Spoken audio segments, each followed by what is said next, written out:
Ladies and gentlemen, welcome to take two of All Your Failures Could Be Caused by Maintenance. So sincere apologies for those who turned up last week. Zoom and I were not on the same page when it came to trying to share this message. It's very, very important that in the world of reliability engineering, to understand the effects and ramifications that maintenance has on how things work. And I suspect that there was a chance that some recent maintenance done on my computer in order to make it awesome and bring it back to its former glory may have contributed to some of the issues I had in the last month trying to attempt this webinar for the first time around. So welcome those who have finally fought their way through to join us. Now, I'm going to start this conversation with a story.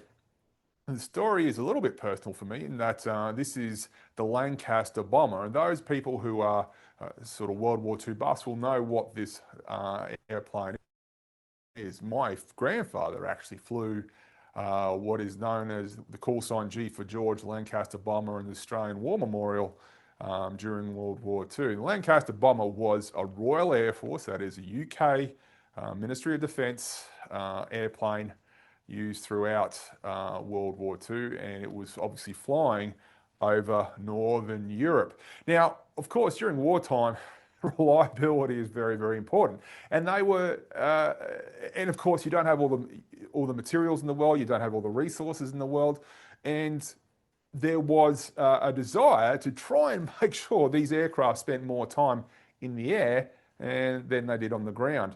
And they found, once they did some data analysis, a very interesting thing was noticed.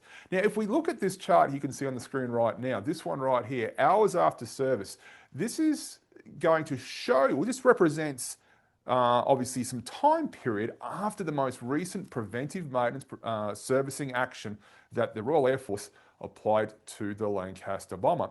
Now, most engineers would suspect that if we're looking at the frequency of failures or the number of failures, you'd see a trend like this. You see a relatively low failure frequency, and then as things start to wear out, you would expect to see the amount of failures starting to increase, which would then precipitate servicing or preventive maintenance. Now, servicing or preventive maintenance, the one thing it does is remove damage. And so that allows you to extend the time until the next failure of products which are experiencing wear out. So this is what we are taught. We're taught that, things start relatively reliable, and as damage accumulates, the failure frequency or likelihood of failure increases. Now, this is not what they found at all for the Lancaster bomber. In fact, the repairs per flying hour looked like this, starting off very, very high and then going down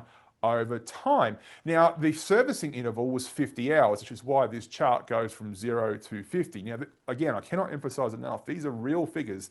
These are not bars that I've put on a chart to represent the visual signature of what was found. No, these are the actual figures of the repairs per flying hour before the Lancaster bomber was serviced again after 50 hours.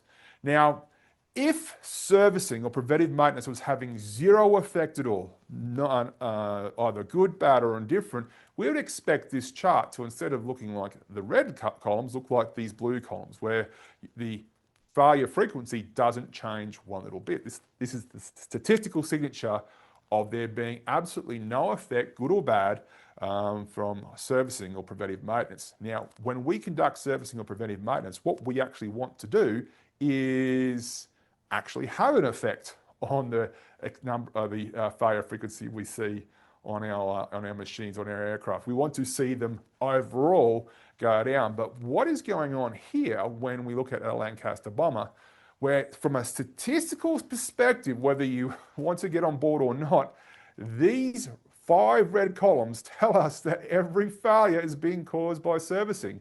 There is clearly an effect. It's not a flat line. They're not the same height. It clearly starts up very high, and the more these aircraft fly, seemingly, the more reliable they appear to become. The aircraft appear to become. This is what is known as the Waddington effect, and it's one of the most criminally misunderstood things in the world of reliability engineering. And it's named after a gentleman called C.H. Waddington, who was one of the scientific advisors to one of the fleets, I believe, for the Royal Air Force at the time. Importantly, he was a biologist. That's going to become very, very, very important. He was a biologist.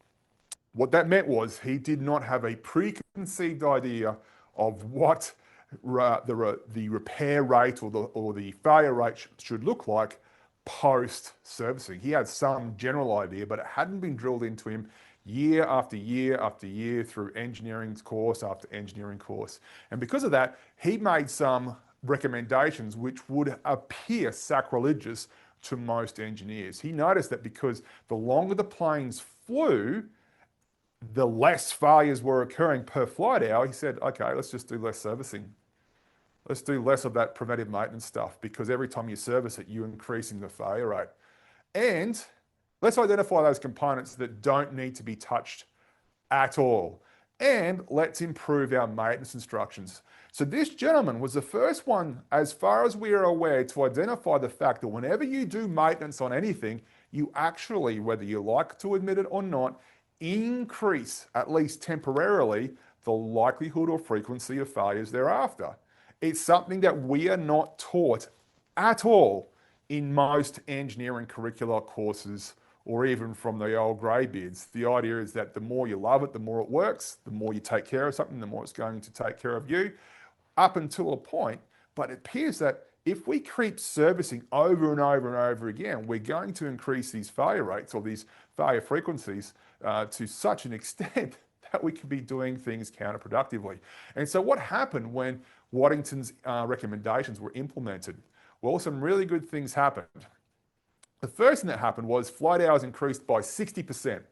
Now, I don't care what industry you work in, if you can do less and increase output, productivity, availability, reliability, whatever you want to call it, by 60%, you would, in principle, kill for that. It's analogous to increasing your fleet size by 60% by doing less and targeted maintenance, and obviously not buying 60% more aircraft.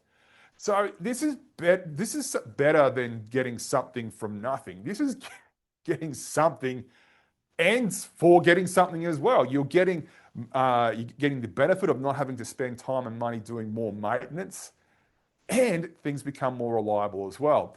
Now, this is the reason why I ask you to focus on the whole idea that Waddington was a biologist, is because psychology usually gets in the way of optimal performance because of the way we are taught. We as engineers are biased through our learning, through the way we're brought up to do more, take more care of our equipment, so to speak, even if we don't understand what that actually means. And so some of you might be saying, well, that's all well and good for that Lancaster bomber. That's an old, outdated piece of technology. It doesn't apply to today's day and age. Well, here is another example. This is an example that I was fortunate enough to be part of, where I was undertaking an analysis of the failure characteristics of the Australian Army's Land Rover 110, a B vehicle based on a relatively modern diesel engine and transmission and the like.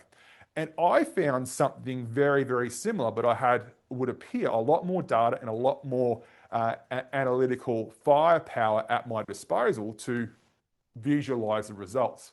So when I looked at the failure data for the Land Rover 110, I was able to create a chart like this. On the horizontal axis of this chart, we have distance driven after each preventive maintenance action. In this case, it's in kilometres. On the vertical axis, I have that failure rate in terms of failures per kilometre. Now, what did I find? I found that the line describing the failure rate post-servicing or post-PM for our Land Rover 110 looked like this. It hugged the vertical axis. It starts off extraordinarily high. You can barely see it as it almost goes over the top of that vertical axis, and then it goes down and starts to smooth out. And the amount of data I had was extraordinary. And so that blue shaded region there represents the 90% confidence interval. And that just gives you some visual understanding of how little uncertainty we have in this trend. And just to give you some idea of the scale, for those automotive engineers out there, just sit down or do whatever you need to do to calm yourself, take a deep breath. This is the scale of the distance post preventive maintenance. We had data going out to 42,000 kilometers, and that meant that the Land Rovers that were driving 42,000 kilometers after they were last touched, i.e. about 26,000 miles, had the lowest failure rates of the entire fleet. Now this runs counter to everything we believe we are taught. How can we not touch something for tens of thousands of miles or tens of thousands of kilometers and it actually become more reliable? Well, and not only that, it's not just, some people think, well, you can sort of see that it's sort of bottoming out, smoothing out. No, if we change the scale, look at the line we get here now. All we've done here is we've added two logarithmic scales, one to the vertical axis and one to the horizontal axis. And you can see that when we put that same data outputs into this chart, the line is very, very straight.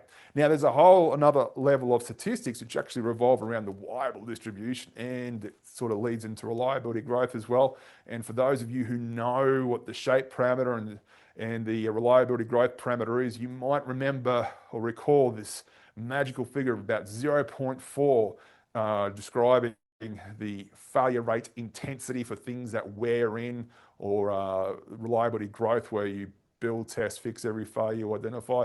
So we have what appears to be a statistically identical characteristic being observed again, where the failure rate of our vehicle as it's being driven, every failure is identified and repaired, it appears to become more and more reliable the more it is driven after the most recent servicing activity. And you can see that that line is still going down.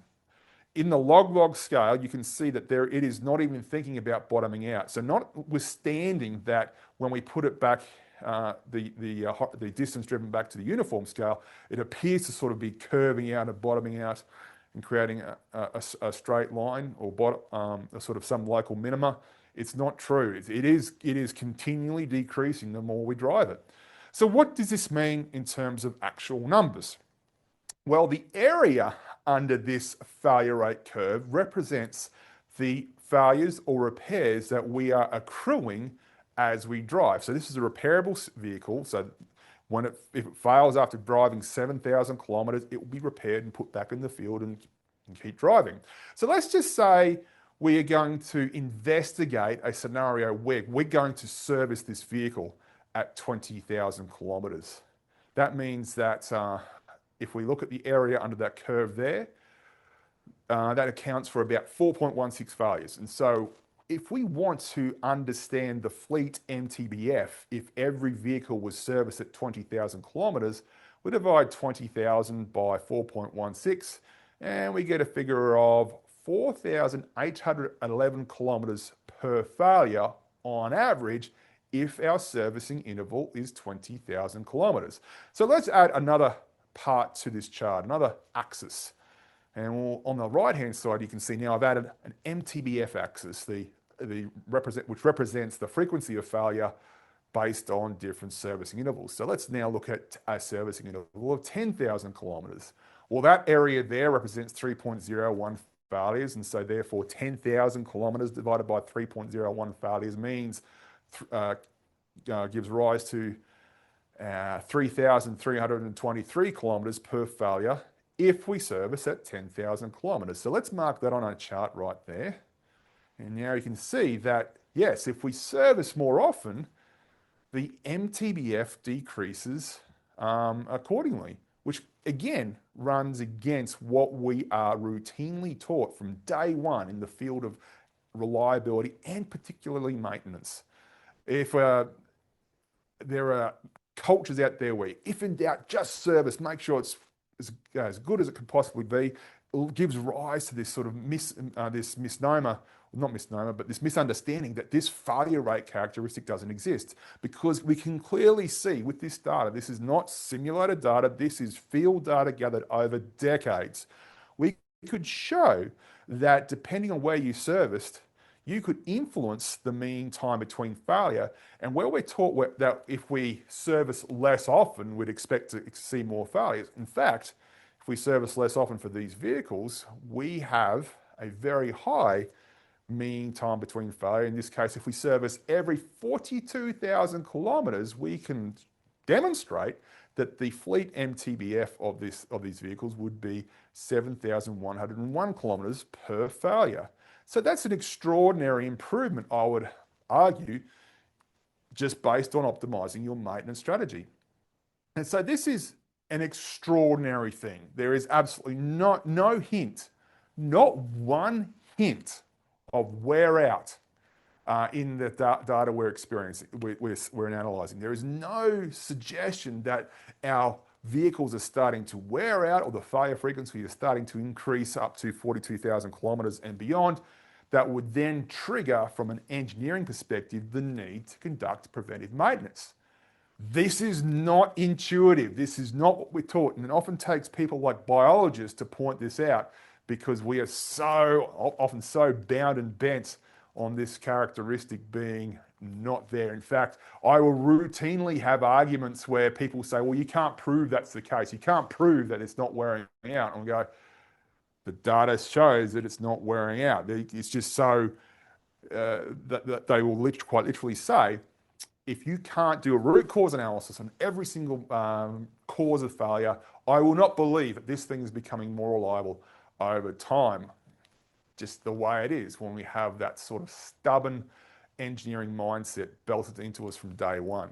So for the Australian Army, on that note, what was the actual preventive maintenance interval for the Land Rover 110 fleet? Well, it's a funny story, because we need to zoom into this chart a little bit. So let's go back to that failure rate chart post-servicing we just looked at previously, but now we've zoomed in. You can see the horizontal scale, the horizontal axis goes from 0 to 10,000 kilometers. Now, the reason why that's the case is because that's what the OEM recommended. 10,000 kilometers between every servicing action. And if every vehicle was subjected to a 10,000 kilometer servicing, you would expect the fleet to have a 3,323 kilometer per failure mean time between failure, or 3,323 kilometers between each failure, i.e. the mean time between failure. Now, this is another really interesting observation, and it's been my observation as well. I have done this level of analysis on almost 200 separate machines.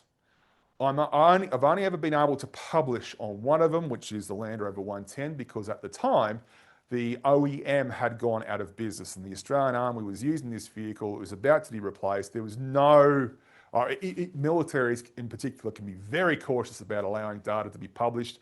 So I did plenty of similar analysis on tanks and armored vehicles and everything you could think of. And I found the same characteristic. I've done this analysis on machines in workshops, in manufacturing facilities. The same thing happens. We identify this. Usually, most organizations are servicing well and truly before the data suggests things are starting to wear out. So the OEM here understand that their recommendation of 10,000 kilometers, well, what do you notice about 10,000 kilometers? That's a neat human number. 10,000 kilometers. That clearly is not based on any level of engineering rigor. Neither is 3 months, 6 months, 12 months, or 15 months. Those are based on periods of time which suit our calendars or suit our decimal counting system. And that's just the way it is. It's impossible to get your preventive maintenance intervals right during the design and production process. And so whether you like it or not, OEMs are essentially forced to guess in the absence of data. They do not know how these vehicles will behave in the Army's hands once they are let free. They do not know the extent to which oils will degrade. And now it turns out that we could show that actually oil can be very filthy and still be doing a wonderful job of lubrication. So it goes against what we are taught. And don't forget, when you design a product, you want your baby to never fail in the hands of your customers. So what do? risk over servicing it than under servicing it. So I've seen time after time after time where products like this are over serviced. But I haven't even got answered the question yet. This is the OEM recommended preventive maintenance interval or servicing interval. That's not what the Australian Army was doing. On average, vehicles were being serviced at a much higher frequency, closer to around about 3,000 kilometres on average. And that implied an MTBF of around about 1,748 kilometres per failure. Now, I was in the army at that point in time. I know why this happened. I know that the tradesmen, the soldiers who maintain the vehicle, we call them craftsmen, they take great pride in trying to maximize their fleet availability. And yes, there is this overwhelming culture of, if in doubt, service. We also had loan pool units and loan pool vehicles where essentially what would happen is, by rule, a vehicle being loaned out to a unit, it would get serviced when it came back. Could be 10 minutes later, could be 10 days later, could be 10 months later, it would get serviced when it came back. So you can see here that we have the actual servicing frequency much higher than that the OEM recommends. And the data was showing that, hey, it is much lower than what our Land Rover 110 could possibly achieve if we optimize our servicing intervals. In fact, when we do the math, we can show that if we do less servicing, we will have 4.06 times fewer failures, and we can achieve that at the same time as conducting 13.8 times less preventive maintenance. So let those figures sink in. We can quadruple our reliability while doing about 14 or 15 times less maintenance. Now, that is something that we are struggling to comprehend to this day as a reliability maintenance engineering industry. It's just something we don't address. And as far as I'm aware, there are two publicly available documents on this point, or publicly available studies. The first one is the Waddington study, and the second one was that one I published regarding Land Rover 110s. And I find it crazy that we have perhaps an untapped pot of gold throughout every manufacturing facility, every armed force in the world, every vehicle fleet, where we can perhaps do data analysis, identify the failure rate post preventive maintenance or servicing, and perhaps do less of it, much less of it, and improve reliability at the same time. Now, people will say, well, how about we do a risk assessment first? We really should make sure that if this causes more failures, won't that be bad? How can you promise we won't have more failures, or you do less maintenance? If something bad happens, then what? Well, the reality is we struggle with perspectives. If you're over-servicing your equipment, and most organizations almost certainly are, because the mathematical rigor or the ability to analyze servicing failure rates before it's been fielded is borderline non-existent.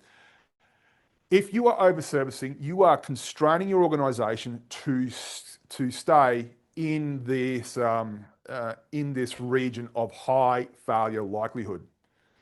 And we haven't even talked about why this is the case yet, and we'll get to that in a minute. Because the next part of this conversation is all about, what did the Australian Army do when we did this analysis?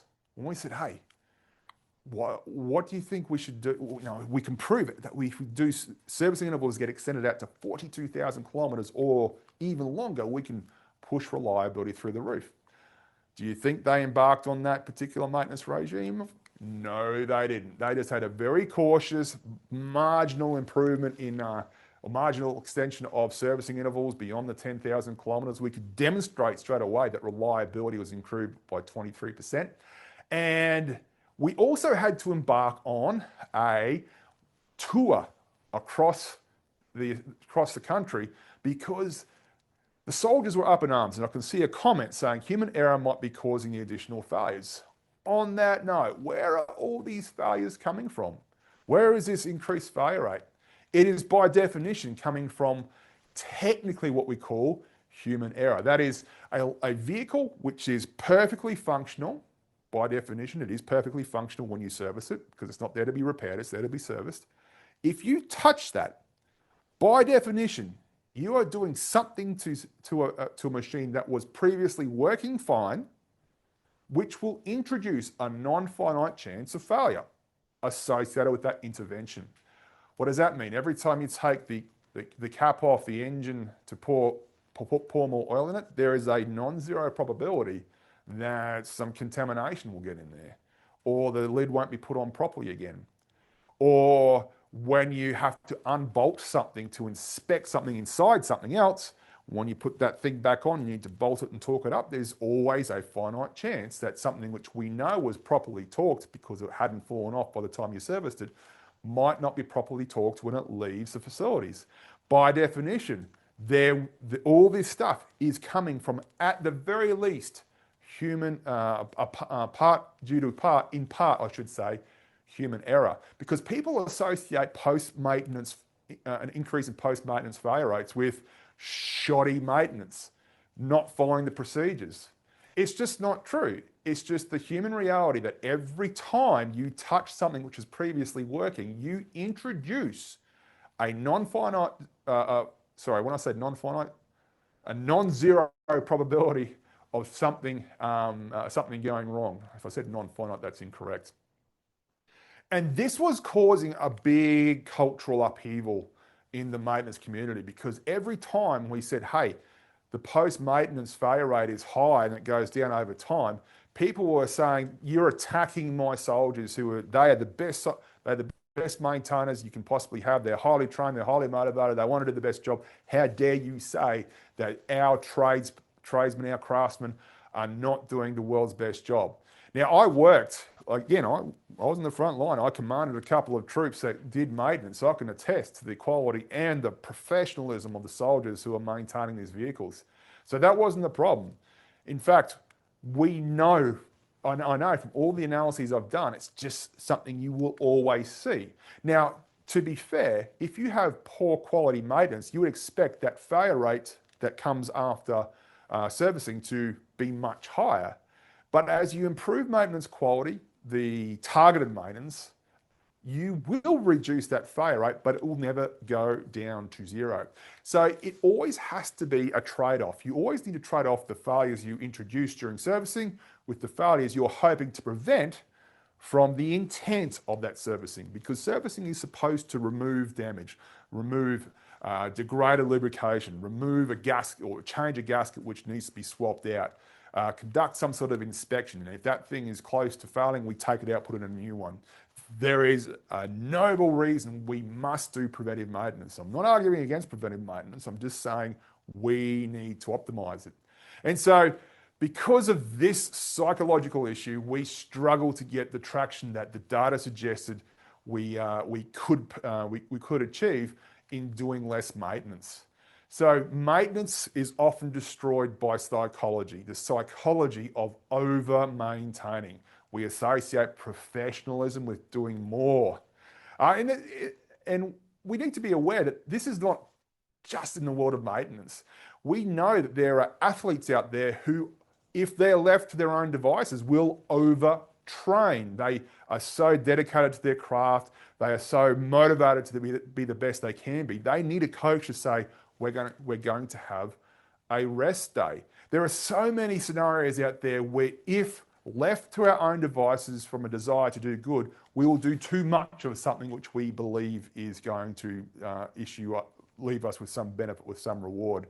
So be that as it may, you now have an opportunity to look at your maintenance regimes and say, hey, are there things we can do, things we can look at to do less maintenance overall? Now, I've got a lot to cover in this webinar, and to be honest, I'm not going to be able to cover all of it because this is such a keystone concept, and the rest of the content, if I do get to it in this webinar, great, but it's in the guidebook that's in the link that Fred's given to you. But this is the most important takeaway, the psychology of over-maintaining. And I'm guilty of it as much as anybody else when I was at least younger and I wasn't faced with the data. This analysis that I did for that Land Rover 110 fleet, I didn't believe it. I had ran it a couple of times. I recoded the analysis program in MATLAB from scratch, second time round, because I just didn't believe the results. My psychology of over maintaining was kicking in. But when I did it, I got exactly the same results. I think I noticed that something was going on, something bigger than what I understood. So do not beat yourself up if you identify this particular issue here where you see, let's make sure I'm pointing in the right direction. If you see for your equipment, just same thing is happening here, this high failure rate going down after servicing, after preventive maintenance, don't beat yourself up. That's there whether you like to admit it or not. It's all about how long it takes for those wear out failure mechanisms to kick in for you to then initiate preventive maintenance or servicing. And one of the biggest issues I find in this space is organizations which believe they're experiencing too many failures. So what's one of their corrective actions? Do more maintenance, do more preventive maintenance, do more servicing. In some cases, the root cause of all these failures was doing too much maintenance anyway. So they then double down on the issue that was causing all these issues. And then they usually create a very adversarial relationship where people cannot understand why failures are so high or so prevalent, even though they're doing more and more maintenance. There's a lot of finger pointing, a lot of blaming, and it's never good. Mainly because people don't understand this reality. And like I said, it's been my experience that more than 99% of the things I've analysed have this particular characteristic when talking about the repairable, serviceable ones. And the one that didn't, the one that actually was being underserviced, it was done by a mistake. They misread the servicing interval when they implemented the wrong one, at least in accordance with the guidance they had received. So what might that look like where we have a scenario where we're doing underservicing? Well, this is the shape of that analysis. It was for a machine manufacturing some things. I can't divulge what it was, but this is what it looked like. The blue line representing the failure rate on the logarithmic scale, and you have the red line representing the MTBF. The servicing was done roughly over near the red line on the right-hand side, so we had to do less maintenance. We had to do more maintenance. We had to reduce the servicing interval to increase the mean time between failure. So I'll use the units here associated with the Land Rover 110 because I can't use the units with the line example of underservicing. But you can see that if this is what our failure rate looked like for our Land Rover 110, then we can identify the optimal servicing interval, which in this case would be 14,822 kilometres, because right there we maximise the MTBF of 3,236 kilometres. Service less, it goes down. Service more, it goes down. So that's where that butter zone is. And there always will be one. It's just that as a rule, most of our machines that we have to do preventive maintenance or servicing on are over-maintained, and we don't see this particular characteristic at all. Like I said, there's only 2 published reports or studies about this phenomenon. It's just quite literally money for jam. And this thing here is very rarely seen.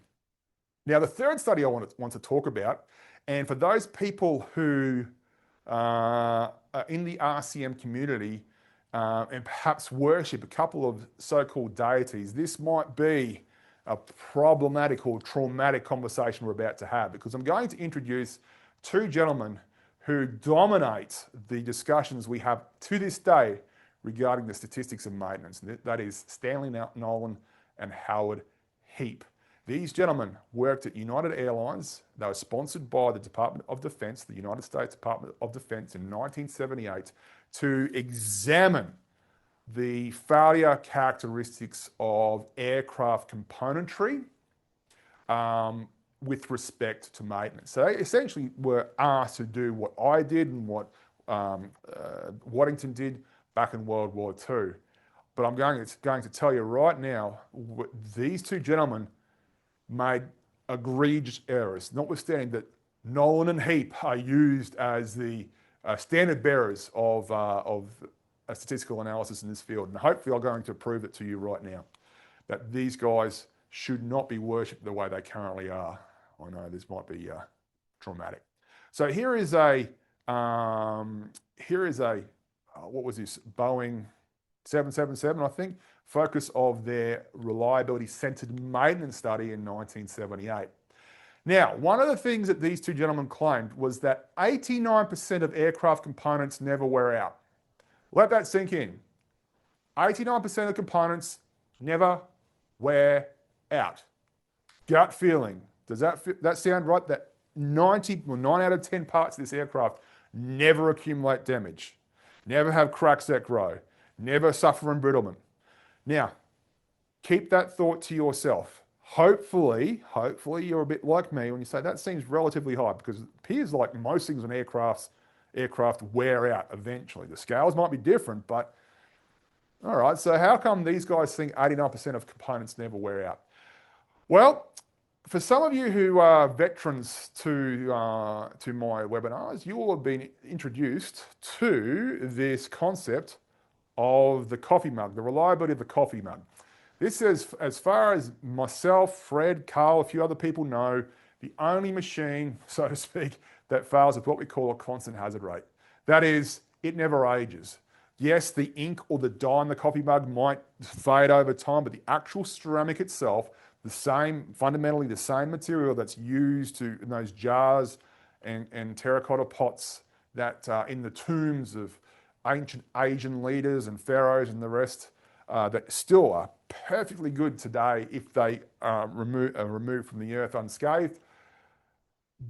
Ceramics are incredibly robust, strong, and durable. What does a constant hazard rate mean? It usually means that when something fails, it fails from a catastrophic external stress that occurs irrespective of age. Think about lightning strikes, think about vehicle accidents, and for coffee mugs, that catastrophic external stress involves a human being dropping it. That's usually how coffee mugs fail. And so it doesn't matter how old your coffee mug is or how young your coffee mug is, it will fail. It was equally likely to be dropped on day one versus day 1,000,001, provided it still hasn't been dropped by day 1,000,001. So it never ages. So I've done previous webinars describing what those failure characteristics look like. And so I'm going to touch on that a little bit. If you need to do a better revision or want to learn more, you have to go to those webinars or one of my courses. But let's look at what this coffee mug means for this discussion here. This is the Pratt & Whitney JT8D engine. Now, Nolan and Heap studied the frequency of failures on this engine after it was serviced or introduced into service. So these aircraft engines, these days, these engines can run for a lot longer because technology's improved a lot. But on this chart here, we have on the horizontal axis operating hours, and the vertical axis we have reliability. Now, of course, not all engine failures are the same. It's very rare for an engine to stop dead, so to speak. There can be lots of different engines that require different maintenance or repairs as they go. So Nolan and Heap gathered 1,000 hours of data. That is, they had 50 engines and looked at how many failures they were experiencing the first 1,000 hours of operation. And just so you know, after 1,000 hours of operation, they were all replaced. That's how it was back then. 1,000 hours replaced thereafter. And so Nolan and Heap identified that, or they estimated reliability after 1,000 hours to be 69.2%. Now, again, not all engine failures are the same, so it doesn't mean that 30.8% of engines cause fatal crashes or anything like that. But there was some failure that required a repair. And the last 69.2% of failures, by definition, were not observed because that's when the data stopped. If you conclude that reliability is around about 69.2%, when you stop observing data, that implies that 69.2% of engines were still working. Now, based on these 1,000 hours, now sit down for this, people who are really into this Nolan and Heap stuff, they concluded that this engine has a constant hazard rate. Really. They concluded that this engine never wears out, even though it's getting replaced after 1,000 hours. You don't replace anything if it's not wearing out. That's silly.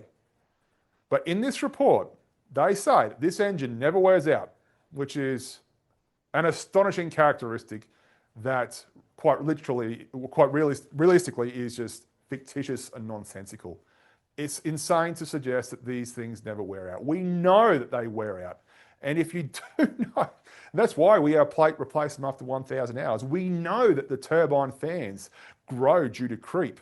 We know that this will invariably create one fan that is a blade which is a little bit, or turbine blade, not fan blade, turbine blade, which is a little bit longer than the rest, which starts wearing away, creating an imbalance, which then gives rise to fatigue. We know that the aluminum or aluminium elements of this engine, not a lot, but there are some, will eventually wear out to fail due to fatigue. We know this. So why do we have this report, which has, as near as I can tell, never been questioned since it's been released, suggesting that this engine never wears out?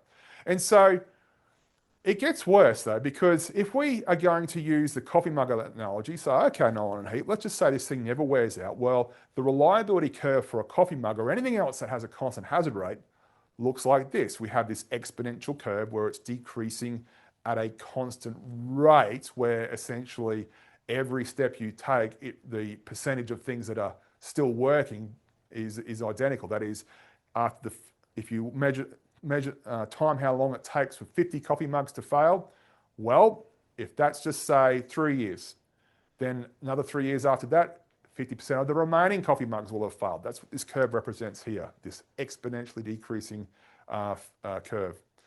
So you can see Kenneth wrote bearing wear out too. Absolutely, bearings don't last indefinitely either.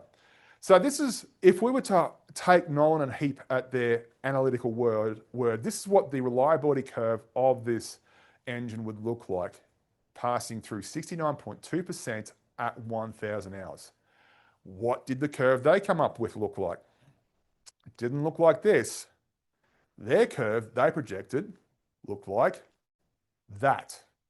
I say that, come on computer, work with me here. Straight down. That would fail undergraduate statistics course every day of the week. That's not a thing. Having a line go straight from 100% through 69.2% and going straight down is not a curve that represents something which has a constant hazard rate. This, I'm sorry to say, is amateurish, and that's, I'm being very kind. This is I believe it's figure 5 point something in their report, which again has not been realistically thoroughly taken down ever since. This is not real. So we have a line which is nonsensical, which differs from the constant hazard rate reliability curve that they claim this engine to have, along with the fact we know that engines 100% wear out. So so if we keep scratching as my computer decides to keep up or not at this particular can of worms identified, we realize that we have, not only do we have psychology we need to overcome, we have these ideas which are drilled into us from the very start that we, for whatever reason, we just don't question. I don't know why we don't question it. So let's keep looking at the conclusions that these guys came up with in their in their report as well. They broke down all the types of failures identified into essential categories, and then they assigned a relative frequency to each. These blue parts of the pie chart represent the portion of components that Nolan and Heap believe never wear out. Total of 11%. So 11% of the aircraft never wears out. The rest of these slices of pie represent the other 89% of components that apparently, the blue parts that, did I get that right? I've sort of forgotten what I just said.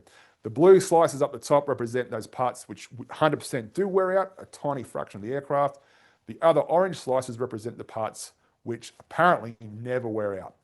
The biggest part of this biggest slice of this pie is reserved for those things that apparently have, come on computer, 68% represent a hazard rate which appears to start high, decrease, and then stay constant. That is infant mortality followed by that constant hazard rate. Where have we seen that before?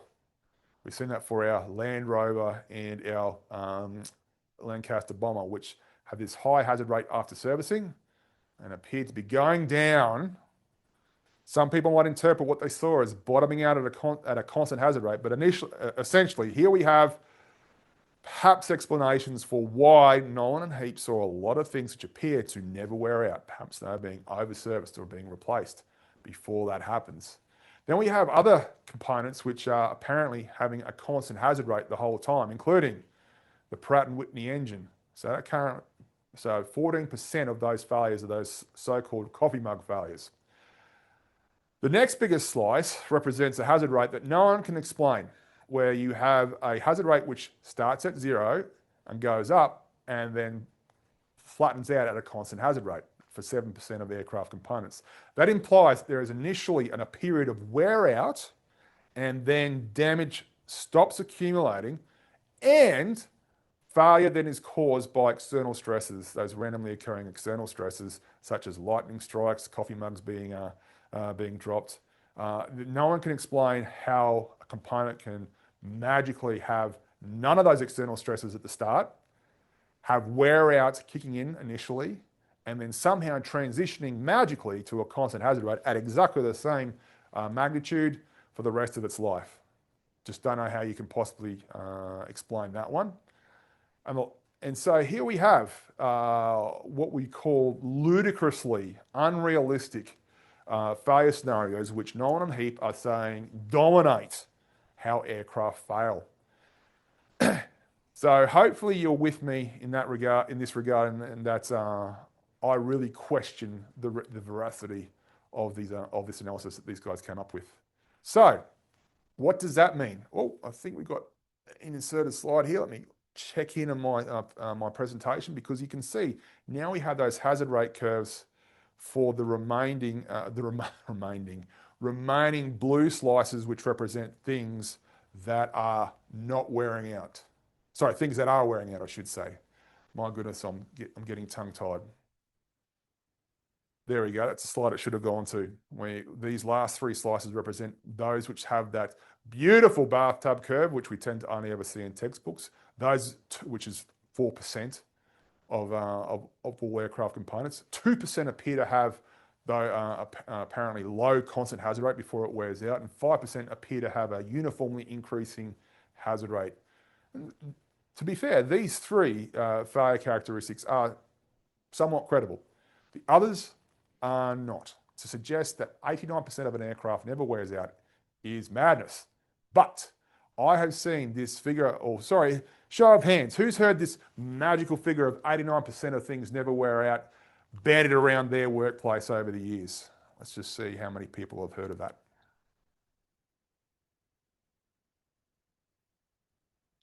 No one. All right. Usually I have people say, no, people have told me 89% of things never wear out.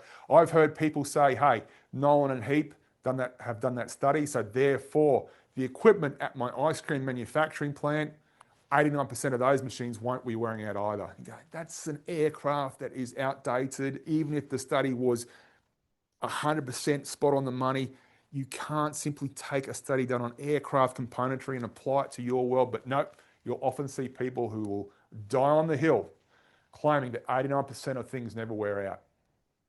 Really, why do we spend so much time doing preventive maintenance? So, notwithstanding, Nolan and Heap have given us a really, they did create the whole RCM thing, reliability centered maintenance, which is undoubtedly a good thing. RCM is an approach where you try to understand how your things are going to fail and see what maintenance can do to address it. So even though these guys are called the godfathers of RCM, and that's a really good thing, don't ever look at that report and take anything that it claims as being gospel. Notwithstanding, those claims have driven so much of that psychology we've spoken about. Remember, for whatever reason, we're told that we need to chronically overservice all the time, but we have this report saying we don't, nothing ever wears out. It's just, it doesn't make sense. But from this RCM craze, which is a good craze, I want us to apply it well, you might have heard of this thing called the PF curve as well. I'm going to briefly touch on the PF curve before I call it quits for today. Show of hands, who's ever heard of the PF curve? Okay, couple. Oh, sorry, Wim, I didn't see your comment. Yes, you've heard about the 89% a few times. Okay. All right, at least my statistics of having at least one person say yes in every one of these lessons is still holding true. So what's a PF curve? Well, the idea behind a PF curve is that we can potentially go beyond the concept of just doing silly servicing intervals that are interval-based, or perhaps seemingly silly interval-based servicing intervals. So here is a chart which on the horizontal axis we have the term usage. On the vertical axis, we have this thing called asset condition. And the idea is that for whatever it is you're looking at, whatever it is you're monitoring, you will see your asset condition decrease over time. And that is representing what we call damage, to a point where we have total destruction. Now, as a rule, before things totally destroy, we have some sort of functional failure mode. That is, a function degrades. The thing is telling us that before I totally explode into a million pieces, I'm not performing as well as I once did, or I'm not providing a function at all. So we have this nominal point, which we denote with the letter F, functional failure mode. Now, before that functional failure mode, our asset might be able to tell us that something's not right. There's lots of different things that we can use to monitor the condition of our asset. On the right-hand side, we have a burning smell, or something is mechanically loose or hot to touch. You can see that these activities give us precious little warning, or maybe precious little warning before our functional failure mode occurs. On the left-hand side, we have some more sophisticated methodologies like vibration analysis or monitoring spikes in energy, so the sonic energy, so ultrasonic spike energy. HFD is another approach especially for bearings, to identify the state of our bearing. So for example, vibration analysis, really, really good at identifying when our bearing is starting to create those spalled pits, which are the first step towards failure. So as soon as we are able to detect a potential problem, we call that, in the world of RCM, potential failure. So we call that point P. Now that's where the PF curve comes from. The curve that gives us this nominal thing called the PF interval, the time or usage between our points P and our points F. So it's based on how quickly your thing fails and the methodology you're using to monitor that thing.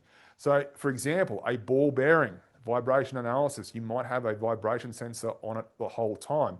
Now, one of the problems with this is that this PF interval could be as long as 18 months. And some people say that's fantastic. That's so much early warning. Surely we won't allow this thing to fail. Can anyone type into the chat what the problem with this 18-month early warning period might be? What's the problem with 18 months? Heads up.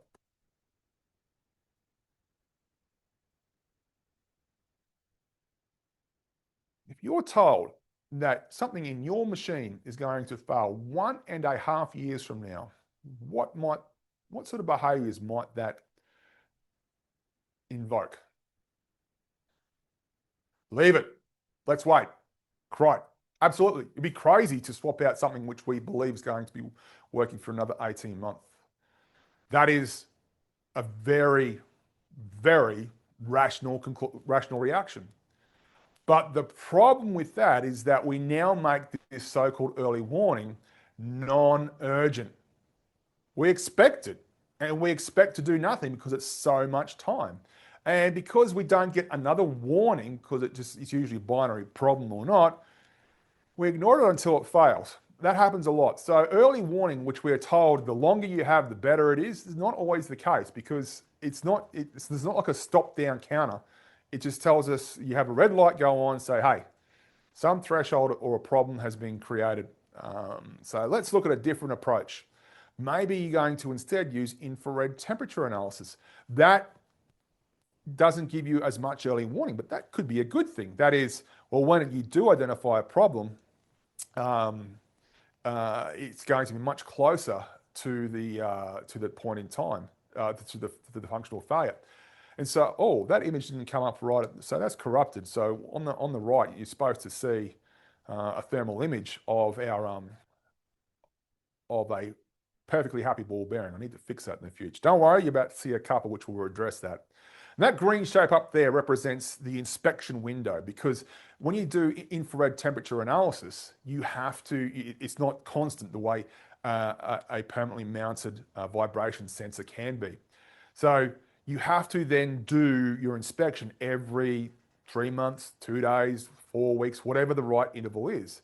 And so what might happen is that if you conduct infrared temperature analysis every 3 months, for example, represented by that green shape at the top, well, that might be frequently enough for you to know that you'll have 2 negative readings before your thing fails, at least in this case here. So that the width of those shapes there represents the inspection interval. And you can see how the thermal image of this bearing is getting brighter and brighter and brighter. And it's usually relatively straightforward to identify when your thing is about to fail, if you have someone who's trained on infrared thermal analysis.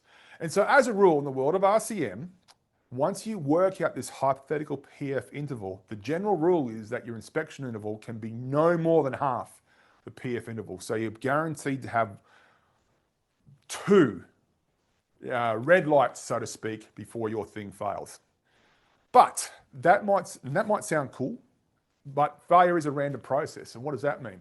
Well, let's go to our ball bearing. For those veterans of other webinars and lessons and courses, this might be a little bit familiar to you. These red dots here represent the genuine spread you would expect to see in a ball bearing. This is the ball bearing distribution based on a Y-ball distribution with a shape parameter of about 2.2 to 2.3, which is how ball bearings fail. Now, you can see that spread, which is real world, or realistic, I should say. Well, the PF curve for each one of these ball bearings is different. So if you were to look at, if we were to add the asset condition and draw the PF curve for all 100 ball bearings, you can see that there is not a single representative PF curve for this and for these perfectly high quality ball bearings. And so if, Roger that, Chris, if we, for example, have a PF curve which we believe looks like this for our ball bearing, and we use this PF interval to calculate the inspection interval, well, the problem is for the ball bearings which fail really fast, which statistically speaking, there will be a probability this happens. Well, this one that's going to fail really early, it's going to fail essentially within the inspection interval. The thermal imager will detect it's working, but it's already on a trajectory that where it's going to fail very quickly compared to perhaps the prototypical PF curve. So not all PF curves are the same. So if you are ever going to conduct RCM and use a PF curve, you need to just realize there's no such thing as a representative PF curve. So the only time this PF curve, this PF interval, this condition-based maintenance, this predictive maintenance can work is if your data, your time to failure data for your ball bearings or whatever it is, looks like that. That is, there is precious little spread in the overall time to failure for your condition-based maintenance to work. So going back to the title of this webinar, we've just uncovered another reason that maintenance might be causing all of your failures. Because you might be thinking, hey, that PF curve I see in textbooks, all I need to do is find that interval, get my PF interval, then I'll get my inspection interval. I will never have a failure again. Not true. In fact, predictive maintenance, condition-based maintenance often doesn't work in the real world. Now, it can work, and in fact, it works great in the aircraft and nuclear industries. It works really, really well. It's been proven to work very well. We've shown that it works very well. But there's a couple of things that the aircraft and nuclear industries have that the rest of the world usually doesn't. One is their components operate in controlled environments. That is, we know how every component of an aircraft or a nuclear power plant is going to be used, worked, the stresses it's going to be exposed to, including temperature, humidity, and everything else. And secondly, here's the biggest one. They are legally required to act on early warning. So that's why it might work in some other organisation and not in yours. And that's probably where we're going to leave it for today. So let me just jump to the last slide where it's just a picture of me and nothing else, because there's some other content in this webinar which we just haven't got to, which is fine. But in the workbook, it's certainly there. Let me see if I can quickly get to where I need to be. Oh, there's me. So on that note, Wim asked a question, sorry. Are the bearing failures in the graph all the same type? When we talk about all the same type, yes and no. Those are that is the time to failure for the same type of ball bearing. So not same type, I should say, same model of ball bearing from the same supplier using identical conditions. Now, as a rule, cage failures, not all ball bearings have cages. Plenty do not get me wrong. And so you will often have multimodal failure scenarios where some fail due to cage failures and some fail due to spalling. And they might create a different failure signature, a statistical signature, without going down that rabbit warren in too great a detail. Yes, there are scenarios where that spread could differ based on different failure modes. However, it's still relative. The concept of those ball bearing failures, regardless of failure mode, being that spread out, is relatively consistent. You often don't see ball bearings having a really tight time to failure spread, i.e. a Y-ball shaped parameter of 5, 6 or higher. So hopefully I've answered that question, Wim. Are there any other questions that anyone might have on today's topic, which is all your failures might be caused by maintenance? As confronting as that statement might sound.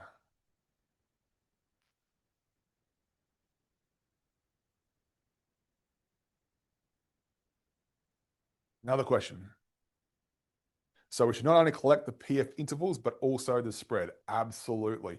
Because if the spread is different, is variable, then the PF intervals will be variable as well. So you really need to understand that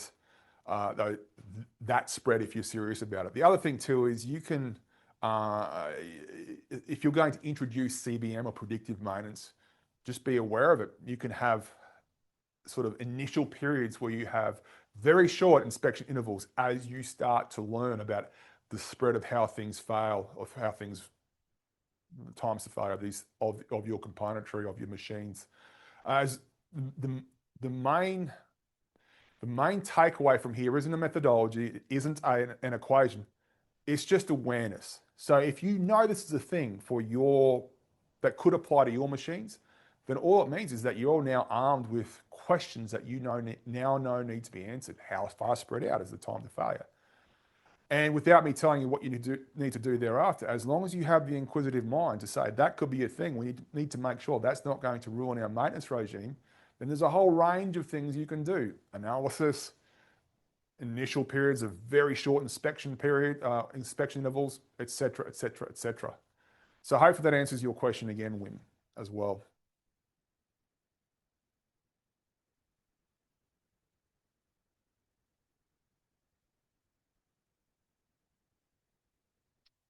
Any questions at all?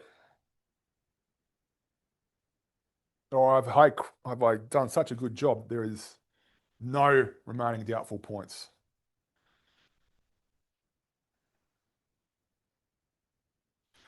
Can I just have a show of hands? Who has this whole concept of this Waddington effect? Is this, show of hands, Brent, For whom does this represent brand new information?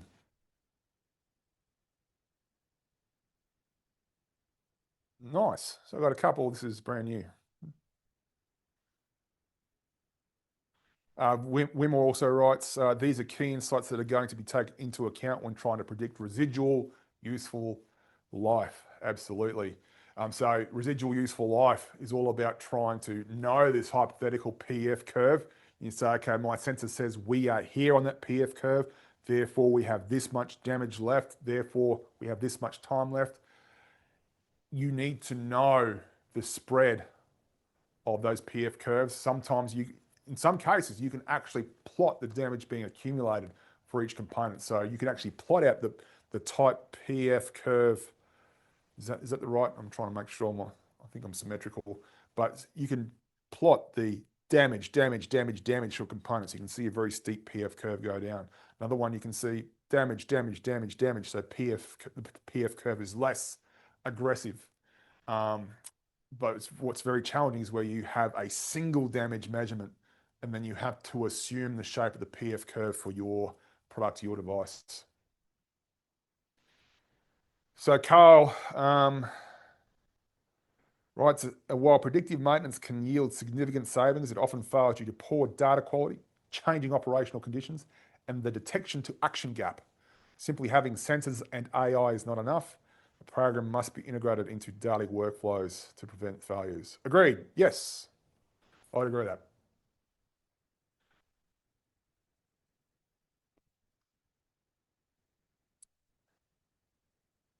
Any more questions?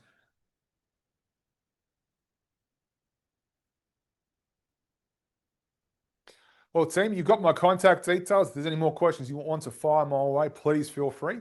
Hopefully, this has been informative. And again, apologies for those of you who have had to adjust your schedule to be this webinar. Next week, I'm over in Norway at Rams 2026. And last month, of course, I had what could be a maintenance-induced failure. No, we do not live in a risk-free society. If we did, we wouldn't be having this webinar. So thank you for your attendance. If you've got any questions, any comments, any doubtful points, please feel free to throw them my way. Beyond that, I hope you have a splendid Tuesday wherever you are in the world or at whatever time or whatever day of the week you're reviewing this webinar. Thank you, team. Thank you, Carl, Marcel. Wim, can I put my coordinates in the chart? Sorry, are you talking about my GPS? Sorry, I might be misunderstanding. Or are you talking about how much damage I, as a person, have accumulated over 46 years and 2 kids?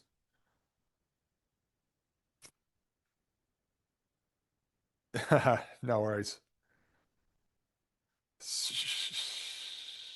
Thank you, Fred.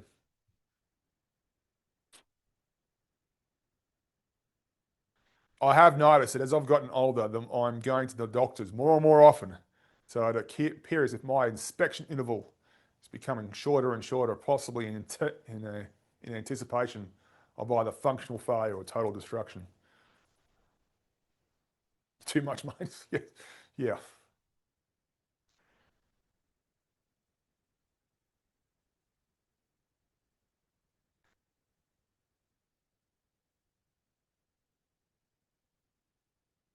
All right. Thanks, Wim. I think we're all good, Fred.